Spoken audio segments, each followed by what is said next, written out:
Warning, warning, warning.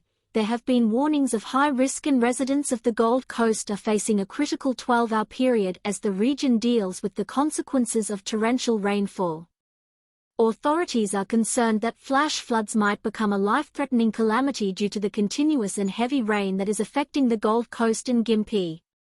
Nikki Boyd, the Minister of Emergency Management, emphasized that an extra 100 to 180 millimeters of rain is expected over the course of the next 24 hours, with the potential for up to 250 millimeters. 4,000 calls for help have been received by the State Emergency Service (SES) since Christmas, of which 460 were made today.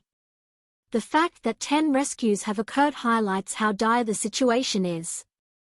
Authorities have moved hundreds of people from 3 campgrounds in the Gold Coast hinterland to higher ground as a precautionary measure due to the rising floodwaters. More rain is predicted, which is raising worries about how it might affect the neighborhood. Minister Boyd stated, "We are aware that this event puts the community in danger. The catchments are already saturated, and additional rainfall could lead to a significant rise in water levels, posing a risk of flooding to communities."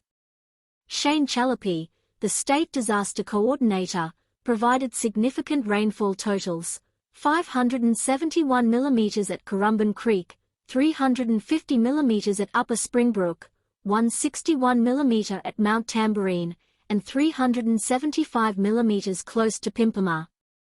Social media users have been sharing videos of homes in the hinterland of the Gold Coast being overtaken by floodwaters. In one instance, a Wurundjeri property shows water rising over the terrace and into the house. Due to severe rainfall, the Bureau of Meteorology has noted rapid creek and river level rises in the Nerang and Coomera rivers, prompting the issue of flood warnings. The fact that Gold Coast locals are still coping with the fallout from last week's powerful storm just makes things more difficult. After a tornado hit the area on Christmas Day, about 16,000 residents in the Gold Coast, Scenic Rim, and Logan still don't have electricity. As thunderstorms continue, it is anticipated that the number of impacted families will increase. Sandbagging stations have been set up in Pimpama and Balinga in response to the worsening crisis, as homes are being inundated. There are functioning evacuation facilities located in Tambourine Mountain, Coomera, and Nerang. 46 roads have had to be closed as a result of today's severe rains and flooding, and authorities are advising locals to avoid the roads for the next 24 hours due to floodwaters and several road closures. There have been delays in power restoration, with some locations, like Tambourine Mountain, expecting to wait until January 5 to get electricity back. Energex claimed that 2,700 homes had their electricity restored overnight, but the weather, which included 300 millimeters of rain and floodwaters, forced personnel to take a temporary leave of absence. Citing 110,000 lightning strikes in the most recent storms, Energex highlighted the extreme nature of the summer weather.